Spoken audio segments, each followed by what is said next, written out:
the increase of threat in the landscape that we have nowadays. Why is important, and the impact of having a good plan and knowing what the businesses they are against, and explain and expand a little bit the knowledge of cybersecurity to create a culture and have everybody more secure. So the agenda for this presentation, we are going to talk about what is a data security risk assessment, stolen identity, phishing attacks, spoofing security, ransomware, incidents and response, and a Q&A.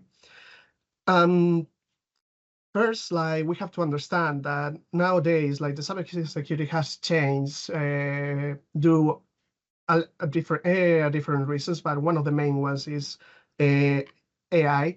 I just spot that I didn't put it there, but we are gonna talk about artificial intelligence related with cybersecurity, and the paradigm of cybersecurity has changed a lot. Like when I started to study cybersecurity, it was more about detect, protect, and nowadays it's still like that, but it has switched into a state of mind where it's more important to create resilience, because in the end of the day, everybody's going to be attacked. So it's better to know what is coming through, how to get defense, and create a plan after that to be able to recover after an attack. With that in mind, let's gonna start speaking what is a data security risk assessment. In every single company, it doesn't matter how big or how small, you should have this. This is a document where, as you can see, you identify your vulnerabilities, evaluate them, and create a roadmap for mitigate these mishaps. It's nothing. A lot of companies, especially the small ones, they feel a little bit uneasy creating a data security risk assessment because they feel that they are assuming that they are unsecure, and it's kind of they're feeling that they have the blame to take in. But to be honest, no, in my 4 years of career, I never found a company that is 100% secure. Learning where are these risks, learning where are these vulnerabilities, it will make your company stronger.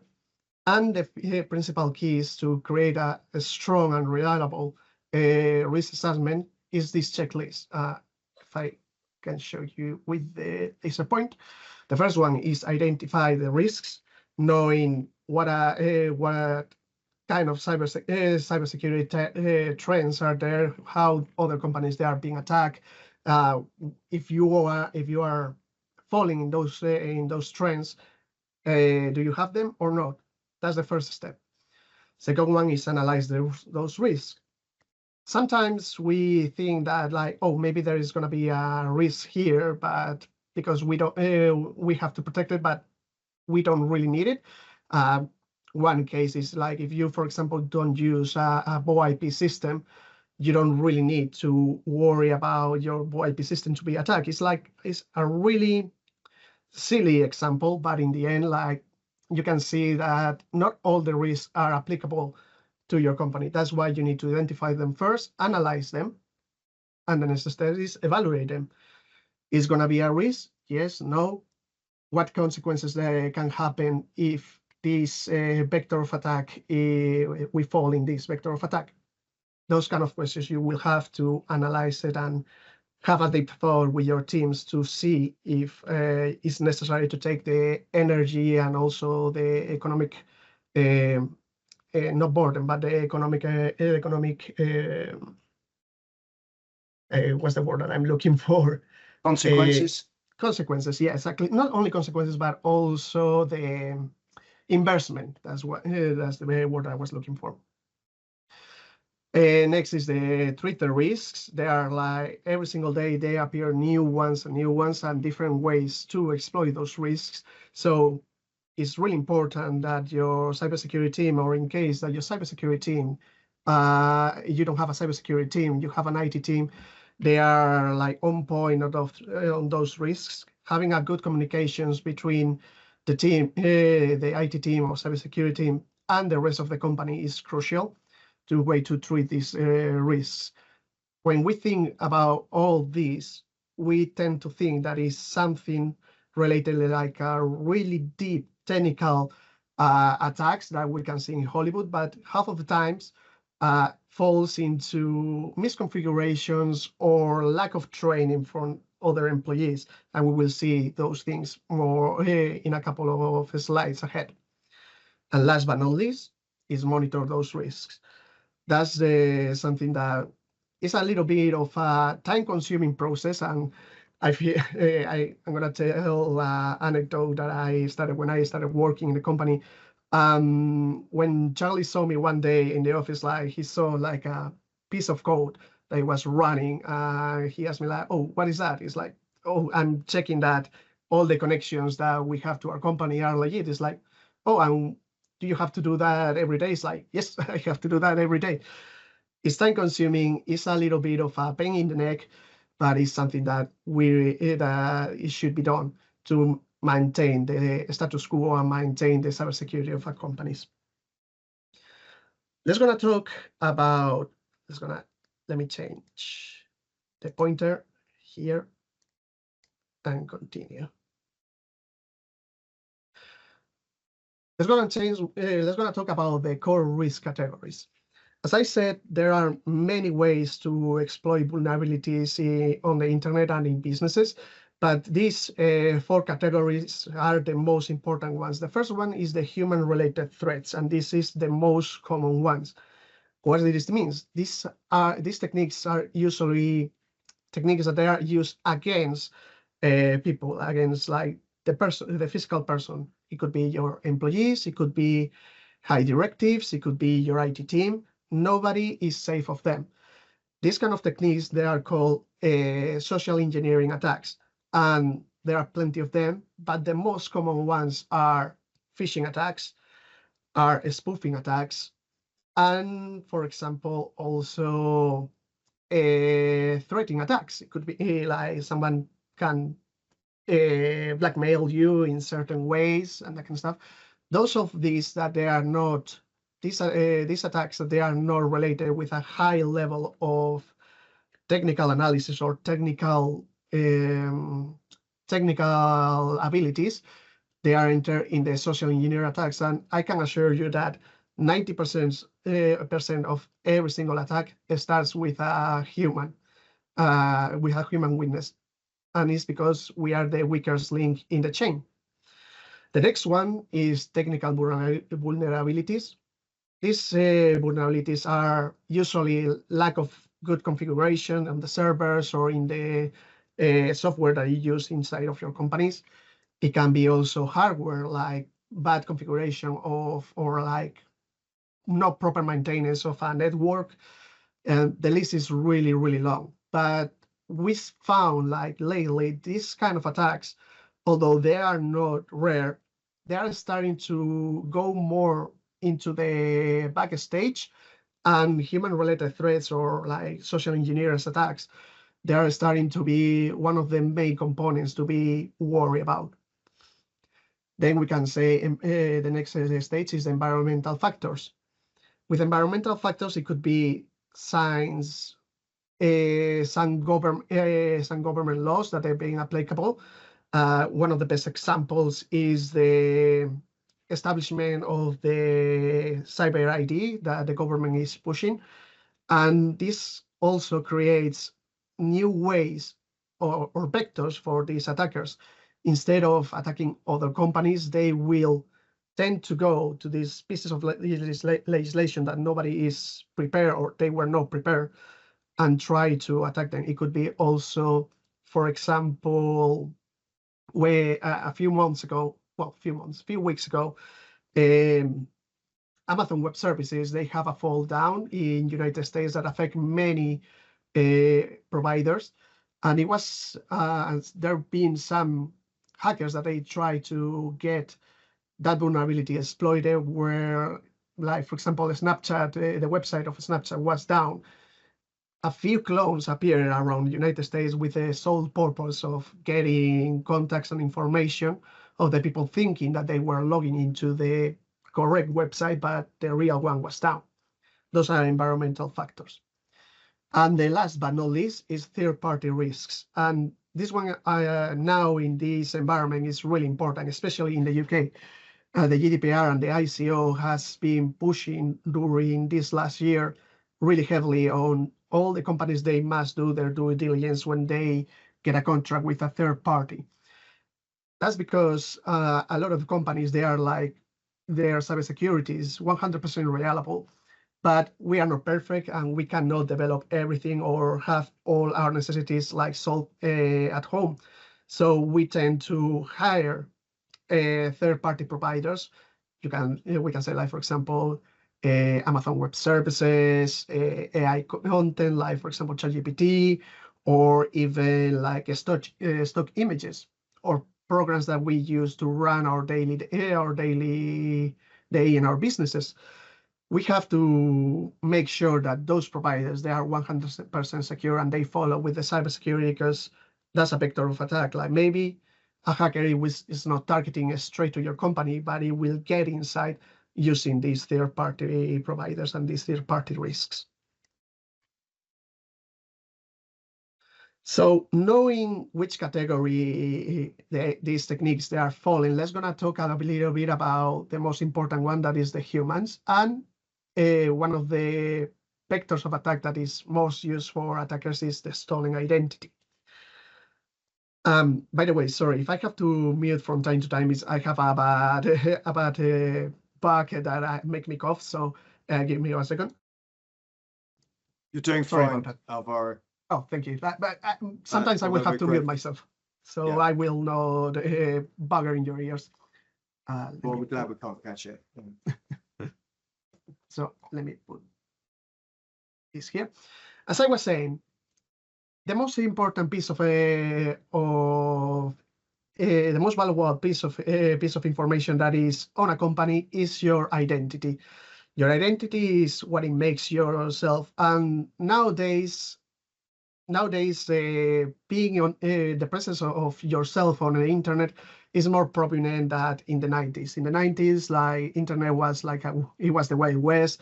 Nobody were like 100% sure how to use it, or like the first steps of how to use it. It was like getting laid off, and the identity was not as prominent as now. Now we have our profiles like in LinkedIn, social media like Instagram if you use it, Facebook. But not only our personal identity, also our company identity. This caused a huge problem because previously hackers, they will have to, well, hackers like crackers, they will need to launch an investigation to know who you were, where are your vulnerabilities, and how to exploit it. But now we serve this information freely on the internet. It's a bad thing, it's a good thing. Only time will say. In my opinion, it's a risk factor. With identity, I mean there is like your profile, your passwords, your hobbies, a lot of information that is fed to the algorithm for free, and it could be a vector of attack. That's why, from the perspective of cybersecurity, we have to protect them. And how we do that? Making sure that we have a good plan for changing our password, making sure that ourselves and our employees, they don't use like soft passwords, they use hard ones that they change in regularly, and also use all the ways of identification, like it's 2FA identifications, or even like physical IDs to log into your systems. As we can see, there is like several ways of getting this information, but I'm gonna show you, if you want to check if your identity is 100% secure, well, 100% if it's secure, is this website. This website is, I have been owned, and it's a database with the most used leaks of the internet, where your password they can be shown. Let's gonna make a quick test. I'm gonna put my email, my corporate email, so you can see that my security is on point. This is my email. Let's gonna check. As we can see, hooray, we don't have any data breaches. If you want to check this website, it is 100% free. I will roll it in a second in the chat so you can check by yourself, or if somebody feels adventurous and want to drop his email here, we can check it on. We can check it in a second. Here is the website. So as I was saying, these kind of tools, even though they are free, they are really important to check if you are 100% secure with your passwords, and if your links are like your identity is being shown on the internet. How do you know these are genuine? Sorry? Is this a subscription service?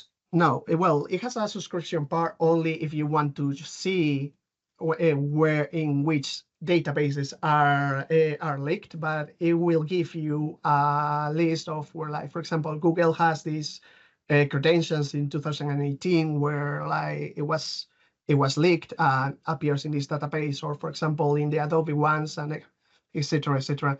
So even though if you want to have a full report, you can pay, but you don't really need it because it will show you exactly where it's been linked, and you can change the passwords. And also it will show you when it was leaked. As I was saying, with a stolen identity, it has a real business impact.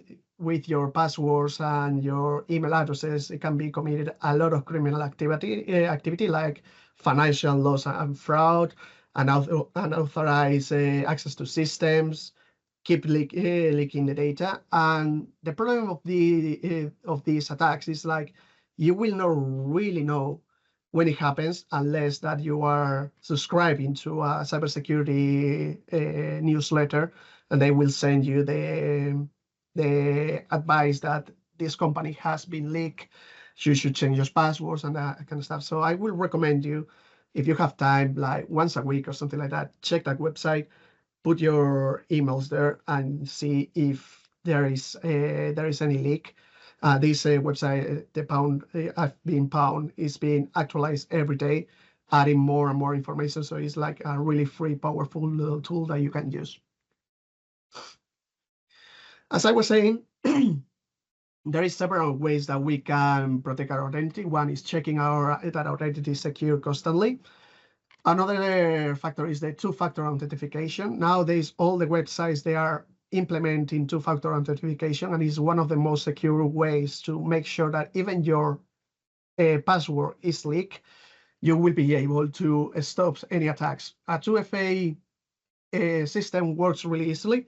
You will install an app into your phone, link it with an account, and it will generate every 60 seconds a code that you will have to provide every single time that you log in with your password. That way, even though a bad guy will get your password, it's impossible that he will get your password and your device at the same time to generate that code. So in the end, you will be able to stop access to your accounts, business, etc. And it's really recommendable. And again, it's also plenty of free tools. In my personal case, I use Authy, but there is the Google official one, the Microsoft official one. So you have plenty to choose and plenty of apps depending on your necessities. Another way to protect your identity is having a good set of password policies, making sure that you and your employees change the password like regularly. I will say every 2-3 months it would be recommended. One of the policies it will really help is using not simple passwords, a combine of letters, phrases, and numbers and symbols. That way you create a strong, reliable password. But the problem here is that if you create like a random password and you have to create one random password for every single one of your accounts, you will end up forgetting them. So I will recommend also add a virtual keychain in case that you need to remember a lot of sessions. Like, for example, there are plenty of softwares like iPassword, Dashlane that we personally use in BAT, and many others. These they are free solutions, but these ones that I mentioned, they are there are payment options, but also there are a couple of them. But I will always recommend a pay options because you never know. Well, if something is free, usually you are paying the price with your data. And last but not least is the third zero trust policy. Zero trust policy means that if you have an environment, a work environment that has like an office or working from home, make sure that your personal, the personal endpoints or computers, phones, etc.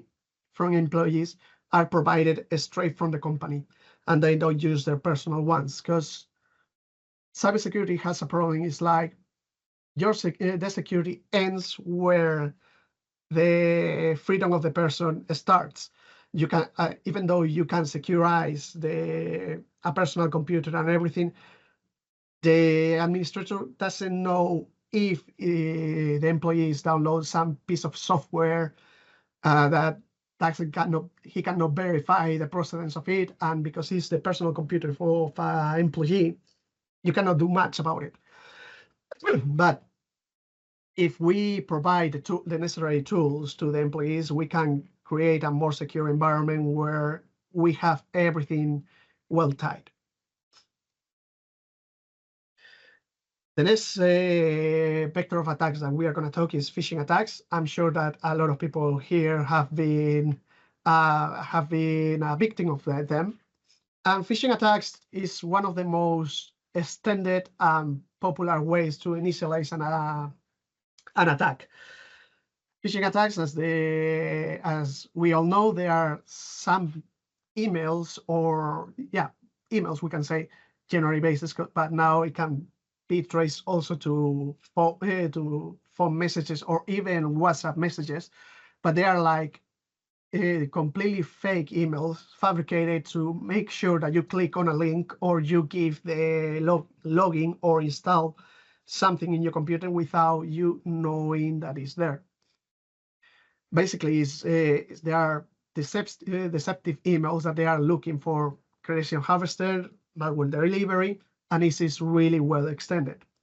And you will ask how we can prevent this. And the best way to prevent them is taking the steps that you are doing now, starting having information here and having training. There are different types of phishing, but they are usually these are the three most common ones. The spear phishing, where a company is straight targeted not only one person, like the whole company. Like we can say, if you have a sales contact division, a lot of the times, like you will find an email saying, trying to impersonate a client, or not even that, like trying to take advantage of some clients that they've been compromised, and they will push these fake emails to try to gain access to your company. Then we have the whaling. These ones they're not strange, but they are more elaborated. Whaling means getting attack straight to is a straight attack to a high value of the company. Usually it's like CEOs, the heads of teams, and those kind of personalities. These kind of emails, they are more difficult to spot because they are like tailoring made to those persons. It could be like a person trying to impersonate a family member or a really high profile client that needs some kind of talk or something like that. And usually they are not as easy to spot as normal phishing emails like the spare ones or the skirmish one, because they take the time to elaborate a narrative enough to hunt that well. Then we have the skirmish ambitions. These ones are one of the most lower tier ones. Is massive campaigns of phishing emails that you can see quite, like, for example, in Black Friday, usually there are a lot of them where they provide you with fake offers. If you click here, you will get a free coupon of whatever in the thing that you are looking for. And that way it will be easy to get you. These kind of attacks, they are not targeted to the company or even one person. Is general email, like it's usually there are offers or some kind of like a kind of a publicity product that they will try to get you in that way. Let's going to talk about how to recognize these emails, and I have a couple of examples that they are quite recent. The first one is usually 100% these emails, they will have a suspicious link that they will try to get you out of secure channels.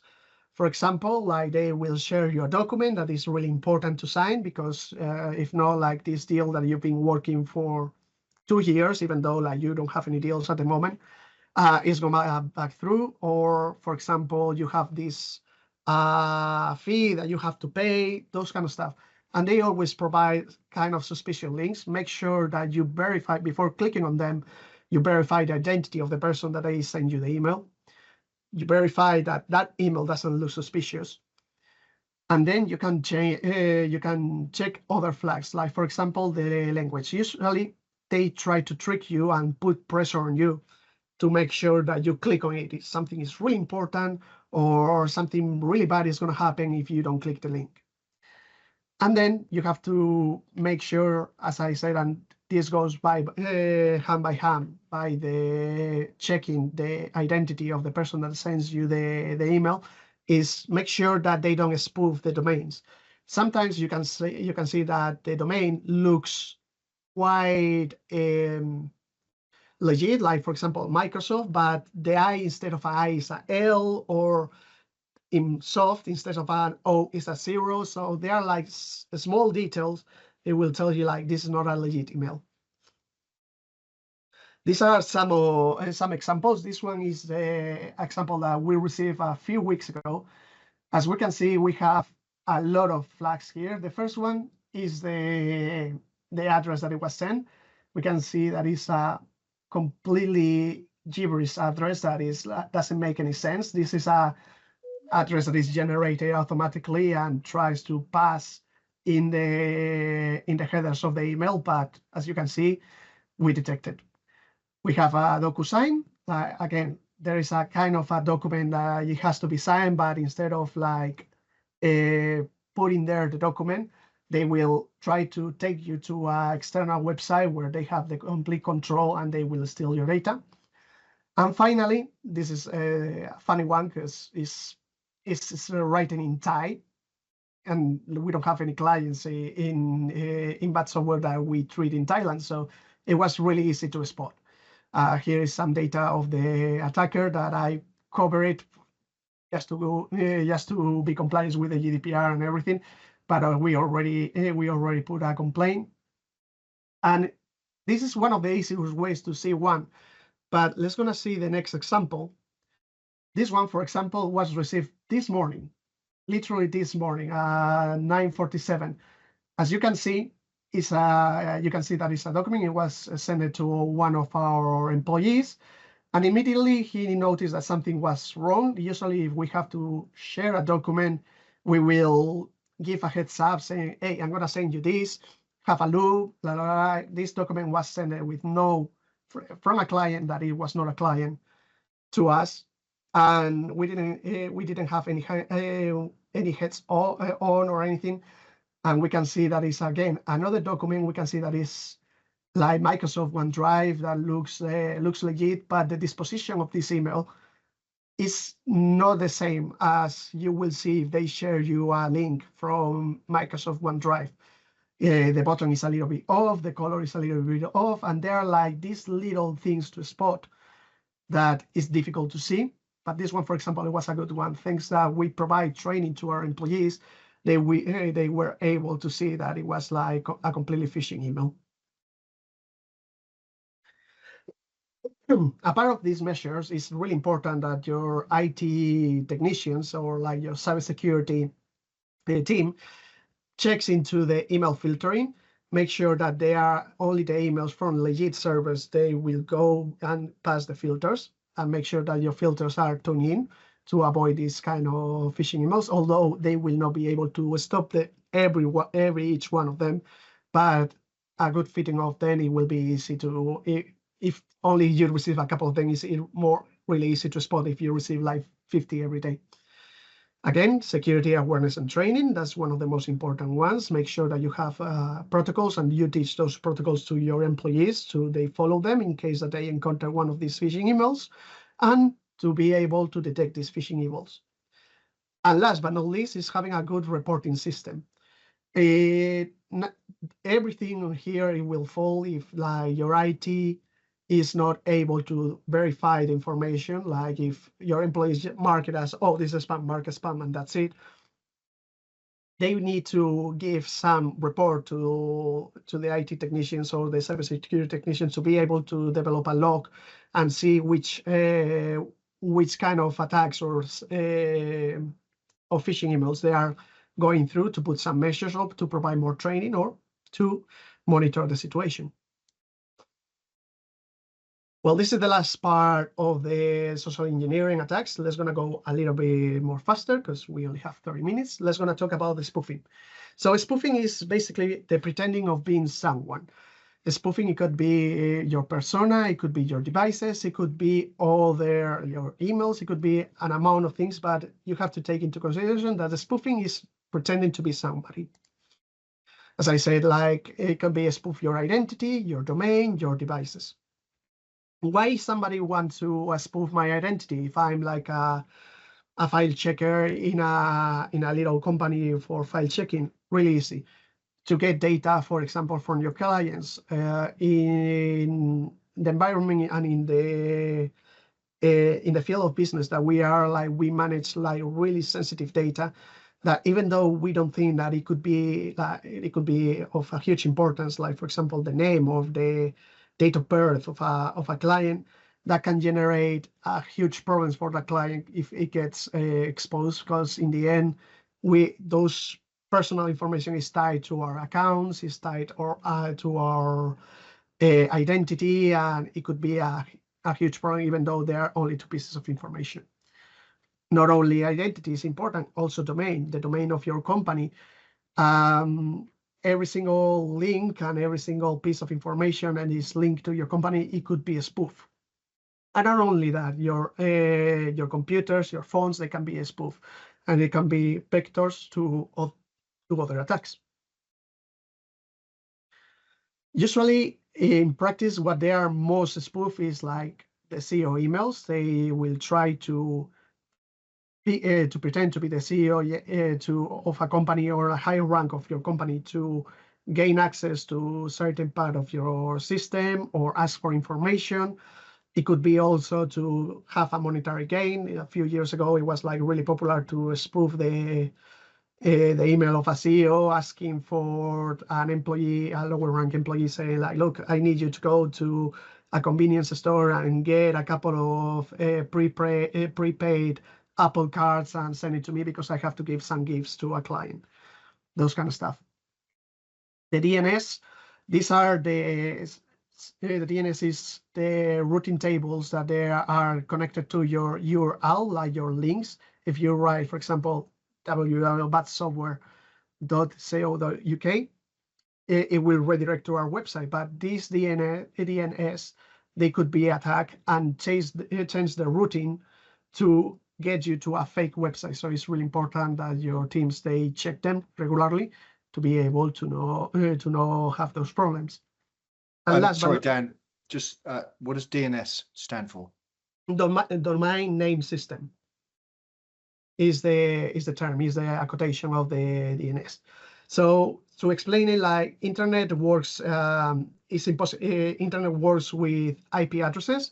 For our human brains, it's impossible to know that like the IP address of 88888 is the IP address of Google. So we in place a system where we type Google, the web browser will check in these tables and say, okay, so Google is 88888. So we will redirect you to this website. So basically that's a domain name system and it's integrated in the whole internet. And as I was saying, last but not least, caller ID spoofing. This is a really typical, and we suffer a lot here in the UK.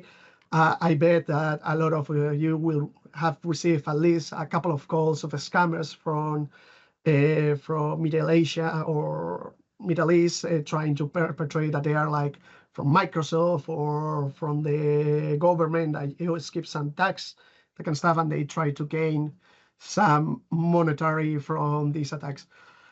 That's why it's really important to have to check the your ID, and make sure that your ID caller or your system, your voice system, is not compromised in that way.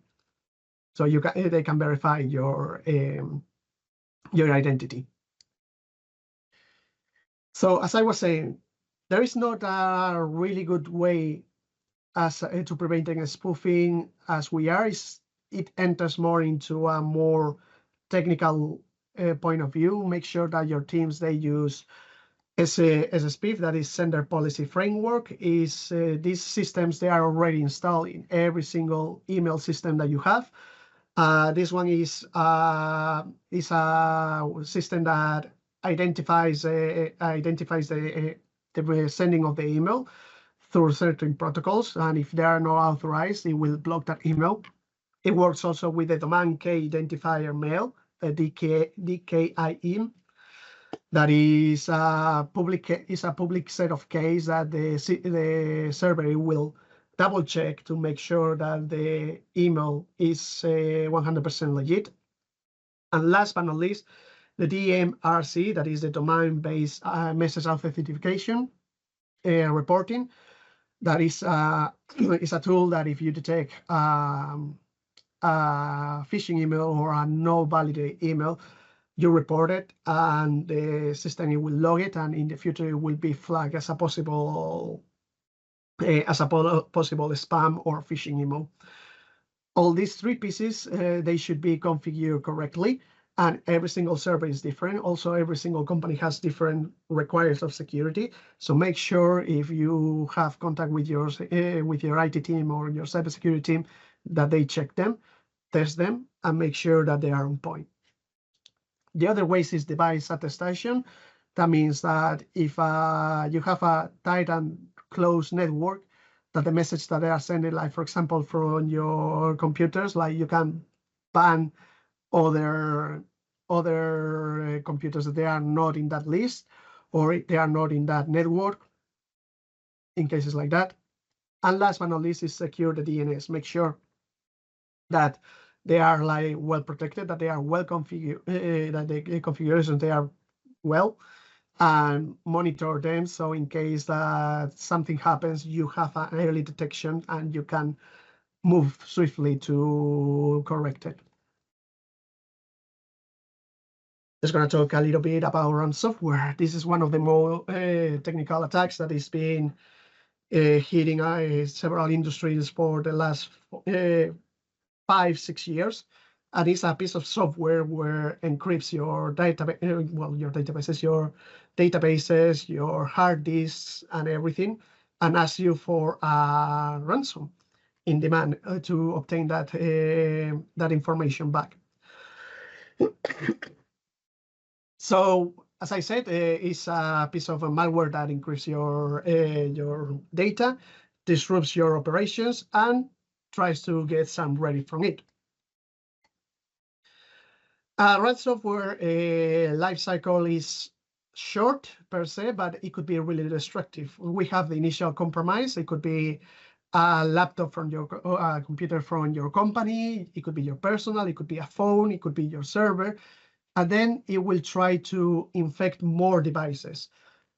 Then it will start with the encryption or the destruction of the data. And in the end, it will be the demand of some monetary compensation to access that data. In case that happens, like, you never pay the ransom. Why? Because nobody assures you that you will be able to obtain the data back. Maybe the attackers will ask for more money. Maybe they will not give you the key. So never pay it. The best way to saying that, isn't it? I mean, you can say that. Yeah. But Marks and Spencer paid. I mean, or rather, they didn't deny paying. Exactly. What I can say, So, like, we teach how it should be, but in the end, how you take the decision is completely different. But the recommendation is never paid, just in case. I think they're going to change the law, aren't they? To say it's illegal, you can't pay them. Well, it's The a UK. discussion there. It's a discussion there. We will see how it ends up. But yeah, as I say, like the best ways to prevent this to happen is having like fresh backups of your environment, hard disks, server, databases, have regular backups and test the backups. Then make sure like your endpoints and software is completely updated, because usually a lot of these malwares enters by unsecure patchments of software. And last but not least, make sure that your network is segmented. That means that you don't have all the computers in the same network. You create different segments depending of like, there's many ways to segment a network, but the most logical one, it will be depending of the area of your business. Like if you have accountant, like a network for accountant, another network for HR, another network for management, etc., etc. So make sure that all these three are up to date, and you will be if in the terrible case that you are attacked by a ransomware, I assure you that you will not be you will be more calm and able to perform and recover your daily business. So, Dan, can I ask you, Alvaro, can I ask a question? The a lot of the attendees today will have either they outsource their CRM and client data or so, or they keep it internally in on drives on the desktop and that sort of thing. How does that? What should they be doing for those who keep it internally? I mean, so if it's outsourced, then it's just checking that the relevant firm's doing the right thing. But if it's internal, how do you propose they go about this? As data security and so on. As you will say, Charlie, if you're having a third-party provider, make sure that you do your due diligence and you ask and see and verify like their cybersecurity policies and their cybersecurity specifications that they have.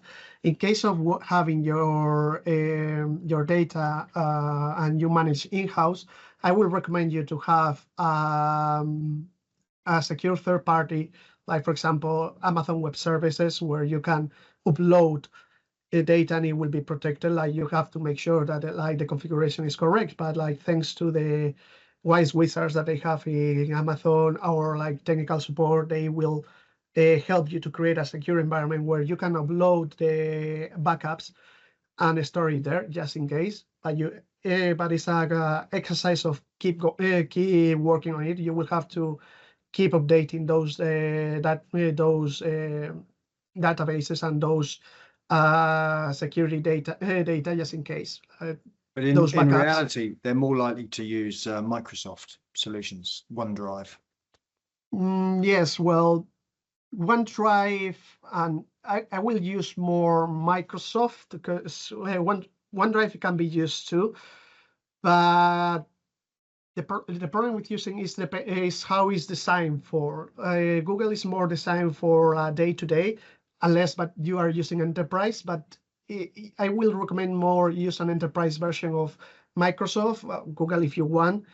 But yeah, like make sure that in case that you use these services, that the passwords you have like a strong password, that you have a 2FA authentication set up, that you log in every week and update all these backups of security. Make sure that is that they are like on point and it's not like a backup of like 3 years ago that you will miss a lot of information.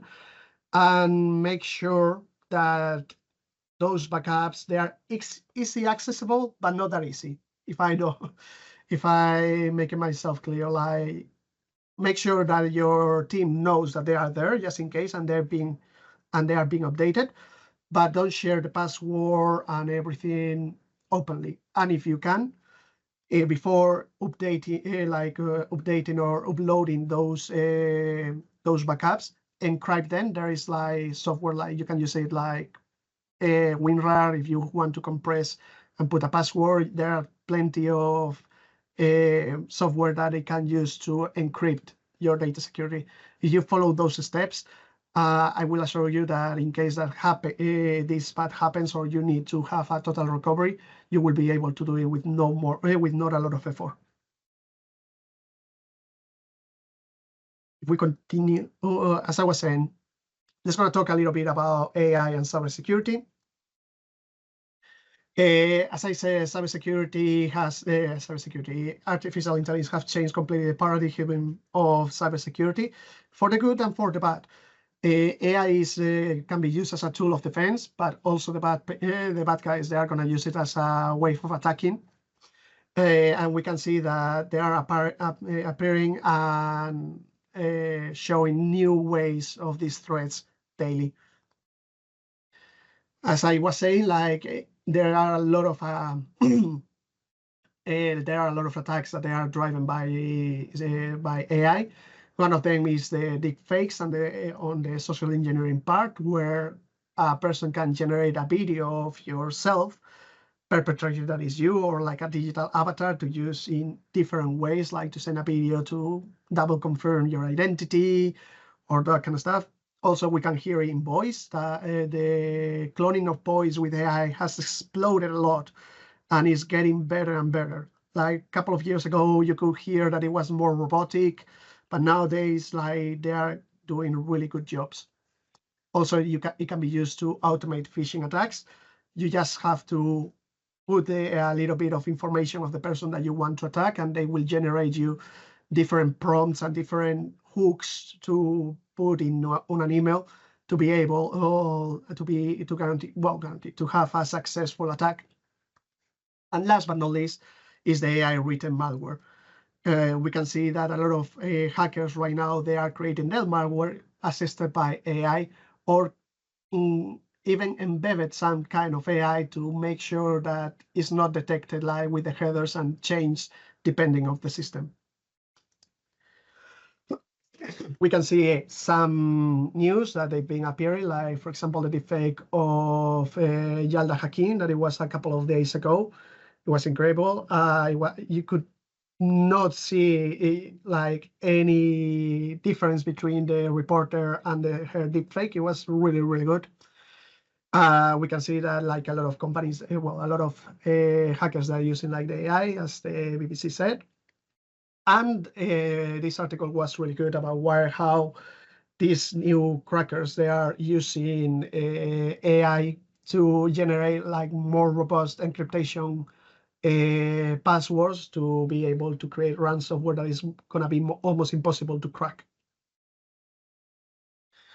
But it's not only for the attacking side. We also have AI in our defense. Many companies, they are starting to implement AI in their products, like, for example, Microsoft, Bitdefender, Cisco. They are using their antiviruses and their malware tools detections. They are using AI to analyze behavioral patterns, analyze ways of spreading vectors and those kind of things. And we can see that AI is going to be a really good way of defense, but we have to take it into consideration also that it will going to be a sword in our backs. So, Dan, we've got sort of 8-9 minutes left. Yeah. Maybe we should take some questions in case it. Yeah, I'm gonna just in case. Are there any questions now? I've got a couple I wanted to go in. I know you haven't quite finished. Some, if anyone wants to jump in, just say so. A mini Q&A. Okay, because I wanted to just ask about right at the start. You said there's lots of free tools, and I thought rule number one with software is don't go for free tools. That's where all the trouble is. Subscribe. So like AI, you're not going to get hallucinate, by and large, you're not going to get data leaking all over the place if you subscribe to a service. That's not mandatory, but and equally with password management tools and that sort of thing. Yes and no. As I said, if you can, every single company should dedicate some budget for the cybersecurity purpose to get like tools. Like in this case, when I meant free tools, they are tools that they are used to check the possibility of, but it will no 100% guarantee that it's going to put a solution. Like, for example, with the previous example that we saw, like I've been owned, it's just to see in case that you are being compromised. But then there are many tools that is with payment methods or pay tools that they will give you exactly when your password was 100% exposed, in which database appears, if they have been access to those databases, etc, etc, etc. So it's good to have, just to, if your company, for example, doesn't have like the means to pay for, like, for example, a CRM, a specialized CRM for cybersecurity, at least use these free tools to go into the right steps, but don't take them as 100% your saver. It should be used only in case of need and in case of you don't have other option. Okay. Next question. Well, I'm happy with that. One I noticed in the budget was leaked. Some chap took him 32 attempts to get the link to the budget before it was just by going on and trying different things in the obr.uk. So you know that much / today's budget or / November 2025 fiscal budget. Anyway, on the 32nd attempt, the person got it, which is how the OBR leaked the and that's for example is a great example of bad configuration, because it should not be that URL should not be accessed by default. It should be have like a login method or something similar to be able to get. But but they want to make that information public. It's not unreasonable for them to expect you for 2 hours to have a secret link which they haven't published anywhere. So exactly, nobody's going to find out unless they actually guess correctly. Like other ways, which is what happened in this case. But I just wonder what your point of view is. Somebody lost their job over this. I don't think so. Like in that case, like what I will do is like copy like embedded the information on an email and send it, or if I can give the document on a pen drive straight to the person, or at least or encrypt the document, for example, with a password that you will share with the other person. Even though they get the document, they will not be able to encrypt the document, for example. That's the duality that we live now. Like we want to make things transparent and accessible for a lot of people, like, but at the same time it could be a security risk. Okay, 5 minutes to go.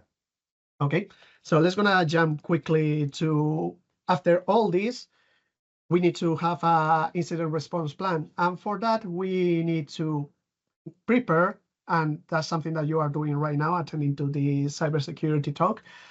The next step is detect.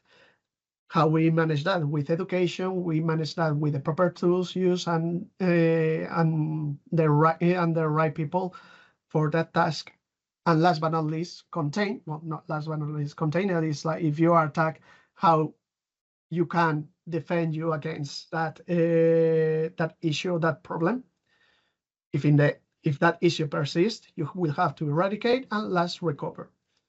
And with that, if you are able to implement these 5 steps, you will be able to have to reduce the panic, clear the decision making, and do a faster commitment.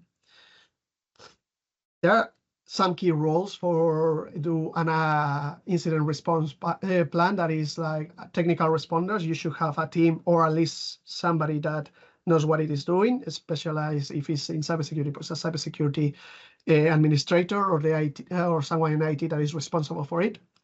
You will need to have clear communications between internally and externally. You will have to communicate between your employees, the management, but also between your clients. Also, you will need to have some legal and compliance. You will, if in case that you have a massive breach of security, what you need to do, you have to report it to the ICO to launch an investigation and following those steps. And last but not least, take executive decisions.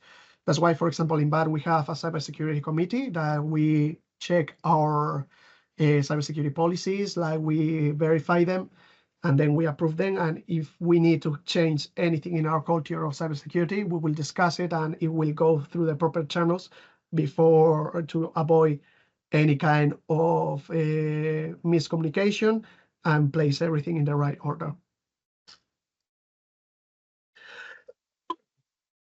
One of the things that you can see if you've been compromised in any ways of the previous talks that of the previous points that we've been talking is that you will notice that there is a unusual login behavior, like maybe one of your employees or few of your employees is logging at 3 a.m. when it's not usual for them to log in that time. You can see that there are unexpected changes in the files, like for example, one file that it was not like really heavy, now it occupies 1 GB without any explanation. And last but not least, network anomalies, like areas that you will be accessed, like you don't have access anymore, or is behaving in a weird way. If you spot one of these or the 3 of them, it's a really good way to know that maybe your company has been compromised and you will need to revise your ER plan and make sure that it follows. After that, you have to you need to know what happened, what lessons have been learned. You will have to update your policies. And last but not least, improving controls. Keep educating your employees, keep educating yourself, and keep advancing with the cyber threats that we have. So Okay, for conclusions, yeah, 1 minute to go. Points. So in conclusions, you have to share responsibility and keep informing yourself, continue awareness, and execute sponsorship like we do. Like we try to give voice to the cybersecurity culture that we have, and also helping other people to have it. And if you if you have to focus on certain things, it's like risks are evolving, human error remains dominant, AI both helps and harms, and preparedness is essential. And with all of this, thank you, Dan. That's Q&A. great. Thank you, Dan. That's great. Alvaro. If there's any Q&As, you can stay on afterwards. Otherwise, this is the sort of end. People have got busy lives. They've got to go. So you're welcome to stay on and ask Dan. Yeah, Alvaro. Danny is sorry, Alvaro. Again. No, otherwise, do we have any questions? Something to go on, and some awareness, I think. And personally, I might have added that Cyber Essentials is a sort of government-sponsored tool, yes, and that's very useful. It's really useful. Like I will recommend, like if all of here will be able to have them, I will recommend it. Well, if there is any questions, thank you so much for attending this talk, and keep check our website and Eventbrite. We will keep posting more of these cybersecurity talks, among other ones. And this talk we will probably we will upload it to our YouTube channel. Yeah, thank you so much for coming. Thank you, Alvaro. Thank you for attending. Yeah, thank you so much.